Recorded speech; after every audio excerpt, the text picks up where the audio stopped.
Assalamualaikum warahmatullahi wabarakatuh.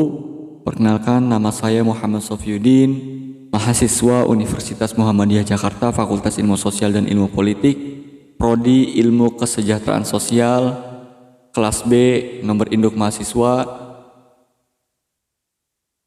2021 01 10 10 1000 66.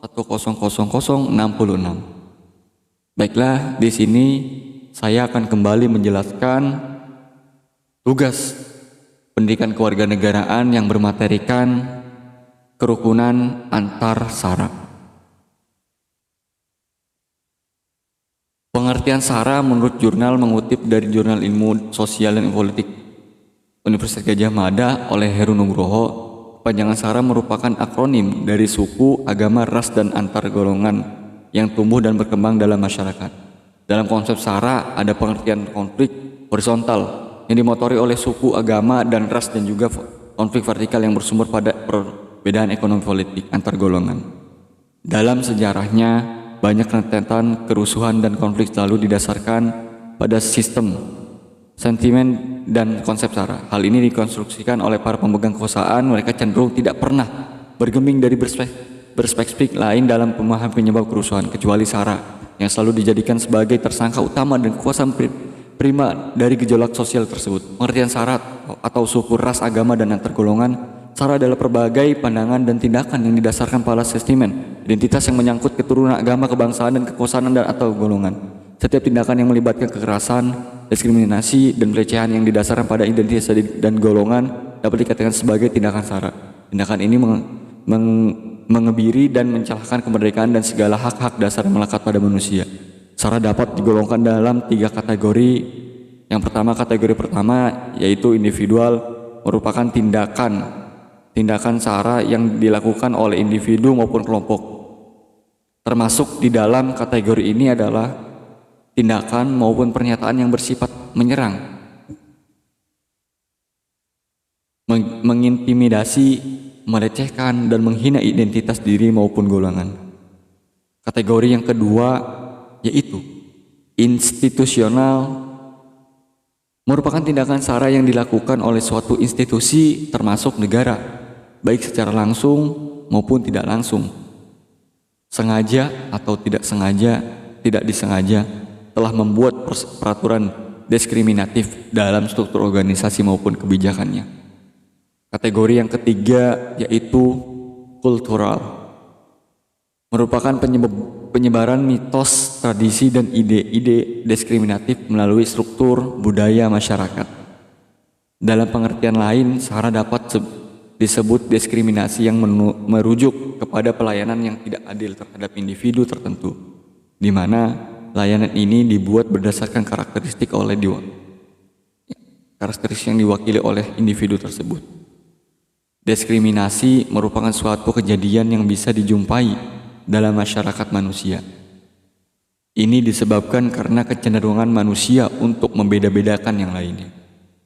Ketika seseorang diperlakukan secara tidak adil karena karakteristik suku, antar golongan, kelamin, ras, agama, dan kepercayaan, aliran politik, kondisi fisik, atau karakteristik lain yang diduga merupakan dasar dari tindakan. Makna ras menurut para ahli antropologi berusaha meneliti sifat politis jenis manusia dengan secara sistematis, mengklasifikasi dan homo spesien menjadi subjenis atau ras, atau dasar lokasi geografis dan ciri-cirinya yang fenotis fisik, seperti warna kulit, besarnya tubuh, bentuk kepala, dan lebatnya rambut. Kedua, B, ras sebagai konsep biologis dalam arti singkatan ras dapat didefinisikan sebagai populasi sesuatu jenis yang berbeda dalam frekuensi keadaan suatu atau beberapa gen yang berbeda dari polusi lain dari jenis yang sama.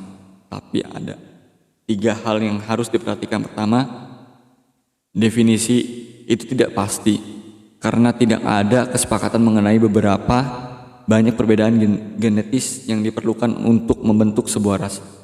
Yang kedua, tidak berarti suatu ras secara eksklusif mengandung varian yang khas dari sebuah atau beberapa gen. Yang ketiga, bahwa individu-individu dari ras yang satu belum tentu akan dapat dibedakan dari individu-individu ras yang lainnya. Suku bangsa, istilah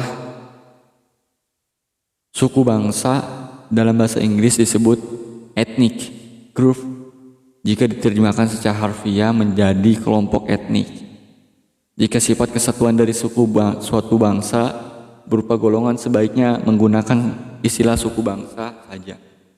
Konsep yang tercakup dalam suatu istilah suatu bangsa adalah suatu golongan manusia yang terikat oleh kesadaran dan jati diri mereka akan kesatuan dari kebudayaan mereka, sehingga kesatuan kebudayaan tidak ditentukan oleh orang luar, melainkan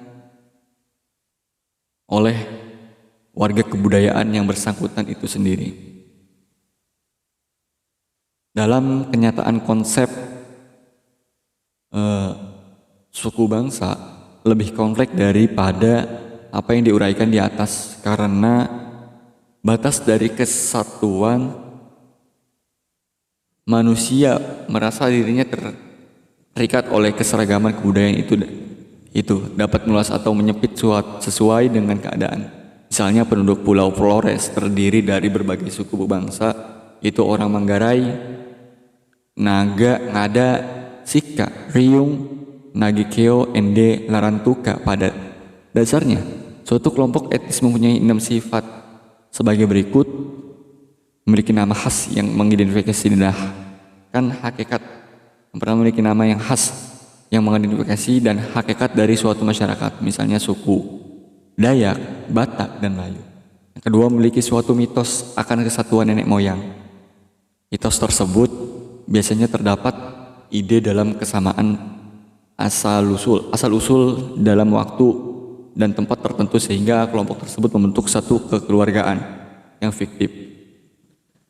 Misalnya, suku Minahasa memiliki suatu mitos keluarga super yang berasal dari manusia pertama, Toar dan Lumi Muut. Kelompok tersebut mempunyai ingatan historis yang sama, atau dengan kata lain mempunyai memori masa lalu yang sama seperti para pahlawan. Kejadian-kejadian tertentu di dalam hari-hari peringatan suku-suku tersebut. Kelompok tersebut memiliki kesatuan elemen-elemen budaya seperti agama, adat istiadat, bahasa. Kelompok tersebut terikat dengan suatu tanah tumpah darah, homeland, baik secara fisik maupun hanya sebagai keterkaitan simbolik terhadap tanah leluhur, seperti para kelompok-kelompok diaspora memiliki suatu rasa solidaritas dari penduduknya. Suatu daerah kebudayaan adalah suatu daerah pada peta dunia yang oleh para ahli antropologi disatukan berdasarkan persamaan unsur-unsur atau ciri-ciri kebudayaan yang mencolok dengan penggolongan seperti itu. Berbagai suku bangsa yang tersebar di suatu daerah di muka bumi diklasifikasikan berdasarkan unsur-unsur kebudayaan yang menunjukkan persamaan untuk memudahkan para ahli antropologi melakukan penelitian analisa komparatif. Klasifikasi berdasarkan daerah kebudayaan mula-mula dicetus oleh F. Boas, walaupun konsep itu menjadi terkenal dengan terbitnya buku C. Whistler yang berjudul The American Indian pada tahun 1920. Dalam buku itu, Whistler membagi kebudayaan suku bangsa India penduduk Amerika Utara ke dalam 9 daerah kebudayaan. Ciri-ciri kebudayaan yang dijadikan dari suatu pergolongan daerah kebudayaan bukan hanya unsur-unsur kebudayaan fisik saja, misalnya alat-alat yang digunakan untuk berbagai jenis mata pencaharian pencarian hidup yaitu alat bercocok tanam, alat berburu, dan alat transport senjata, bentuk-bentuk ornamen, gaya pemakaian, bentuk rumah, dan sebagainya. Tetapi unsur-unsur kebudayaan abstrak seperti unsur-unsur organisasi, kemasyarakatan, sistem perekonomian, upacara, keagamaan, adat istiadat, dan lain-lain. Persamaan ciri-ciri mencolok dalam suatu daerah kebudayaan biasanya hadir lebih kuat pada kebudayaan yang merupakan pusat dari daerah kebudayaan yang bersangkutan, dan makin tipis di dalam kebudayaan yang jaraknya makin jauh dari pusat tersebut. Penggolongan berbagai suku bangsa di Indonesia berdasarkan pada sistem lingkungan hukum adat yang dibuat oleh Van Vollenhoven, Aceh, Gayo Alas dan Batak, Nias dan Batu Minangkabau, Mentawai, Sumatera Selatan, Enggano, Melayu, Bangka Belitung, Kalimantan, Minahasa, Sangir Talaud, Gorontalo, Toraja, Sulawesi Selatan, Ternate, Ambon, Maluku, Kepulauan Barat, Daya Irian, Timur, Bali dan Lombok, Jawa Tengah dan Jawa Timur, Surakarta dan Yogyakarta, Jawa Barat.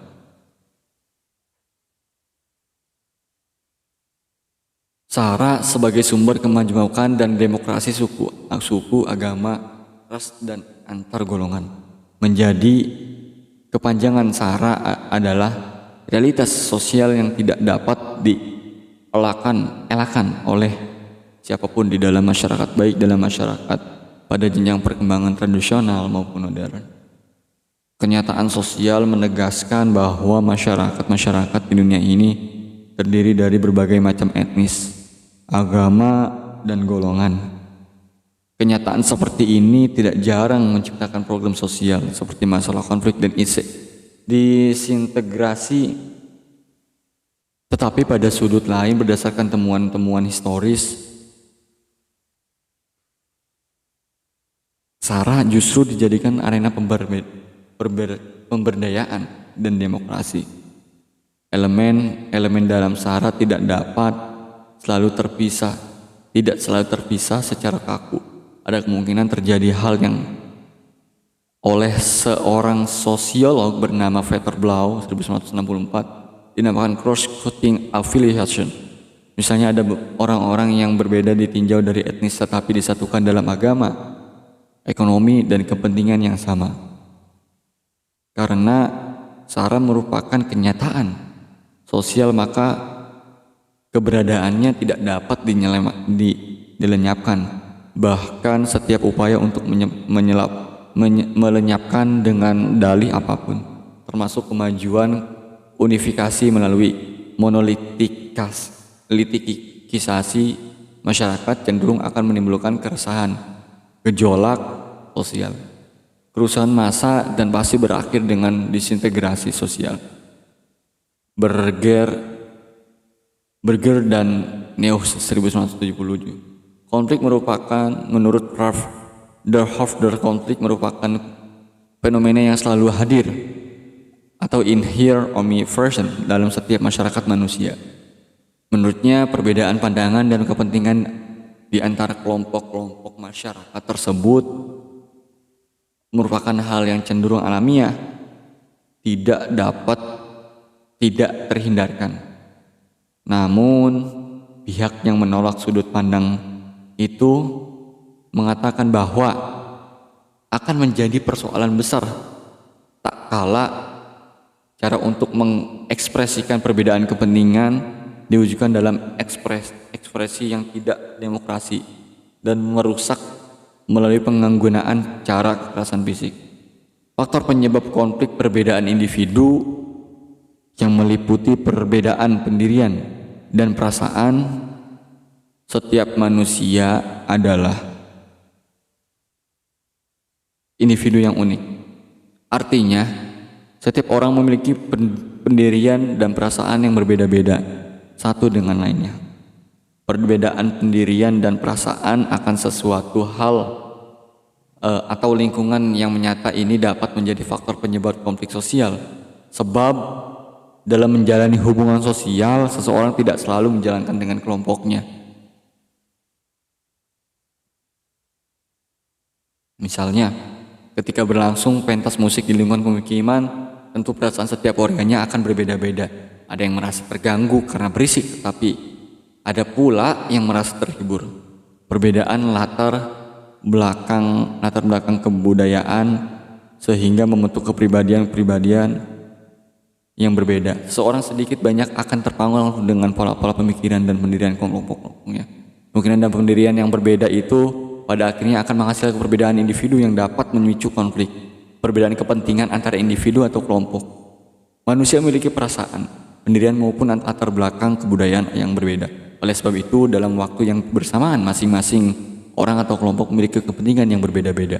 Kadang-kadang orang dapat melakukan hal yang sama tetapi untuk tujuan yang berbeda-beda. Sebagai contoh misalnya, perbedaan kepentingan dalam hal permanen, pemanfaatan Tuhan perubahan nilai yang cepat dan mendadak dalam masyarakat.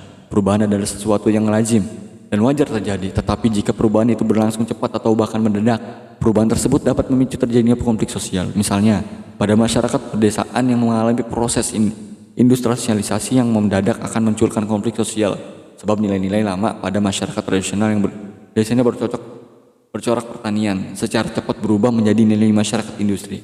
Penyelesaian konflik secara sosiologis, proses secara dapat berbentuk proses sosial yang bersifat menggabungkan associative proses dan proses sosial yang mencerminkan dissociative proses. Adapun bentuk penyelesaian konflik yang lazim dipakai yakni konsiliasi, mediasi, arbitrasi, koersi, detensi. Konsiliasi konflik berasal dari kata lain conciliation atau perdamaian, yaitu suatu cara untuk mempertemukan pihak-pihak berselisih guna mencapai persetujuan bersama untuk berdamai. Dalam proses pihak-pihak yang berkepentingan dapat meminta bantuan ke pihak ketiga, namun dalam hal ini pihak ketiga tidak bertugas secara menyeluruh dan tuntas. Ia hanya memberikan pertimbangan yang dianggapnya baik kepada kedua pihak yang berselisih untuk menghentikan sengketanya. Contohnya yang lazim terjadi misalnya pendamaian antara serikat buruh dan majikan. Kedua, mediasi. Mediasi berasal dari kata lain mediation, yaitu suatu cara menyelesaikan pertikaian dengan menggunakan seseorang mengatakan mediator. Dalam hal ini fungsi seorang mediator hampir sama dengan seseorang konsilator. Yang ketiga ada arbitrasi. Arbitrasi berasal dari kata lain Latin arbitrium, artinya memiliki pengadilan dengan seorang hakim. Sebagai pengambilan keputusan, arbitrasi berbeda dengan konsiliasi yang mediasi. Seorang arbitrator memberi keputusan yang mengikat kedua pihak yang bersengketa, artinya keputusan seorang hakim harus ditaati. 4. Koersi ialah suatu cara menyelesaikan pertikaian dengan menggunakan paksaan fisik dan atau fungsi fisiologis. Bila paksaan fisiologis tidak berhasil, dipakailah dengan paksaan fisik. Pihak yang menggunakan paksaan adalah pihak yang kuat, pihak yang merasa yakin menang, bahkan sanggup menghancurkan pihak musuh. Identitas berasal dari kata Francis yang berarti mengedorkan pengertian yang diambil dari dunia diplomasi. Ini berarti mengurangi hubungan tenaga antara kedua pihak yang bertikai. Cara ini hanya merupakan persiapan untuk menegakkan pendekatan dalam rangka pembicaraan tentang langkah-langkah mencapai perdamaian. Mungkin itu saja yang dapat saya sampaikan. Kurang lebihnya saya mohon maaf apabila ada kekurangan. Wabillahi taufiq wal hidayah. Wassalamualaikum warahmatullahi wabarakatuh.